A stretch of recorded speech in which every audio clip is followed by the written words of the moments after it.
When you hear the name Alfred Hitchcock, what comes to mind? Master of suspense? Director of some of the most chilling, thrilling films of the 20th century? But for a man who toyed with our deepest fears, what if I told you that he himself harbored a peculiar dread? Young Alfred grew up in a strict Catholic household in England. One day, as a little boy, he did what all little boys do: he misbehaved. His father, wanting to instill a sense of discipline, did something most unusual.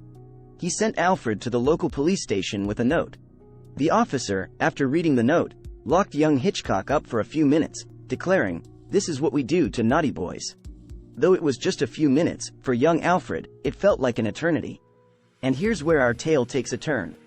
That very incident instilled in Hitchcock a lifelong fear of police. Yes, the man who spun tales of crime, mystery, and suspense had an overwhelming fear of law enforcement.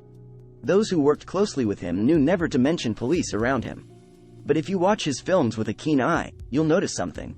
In almost every Hitchcock film, the police are portrayed as either ineffective or entirely in the wrong.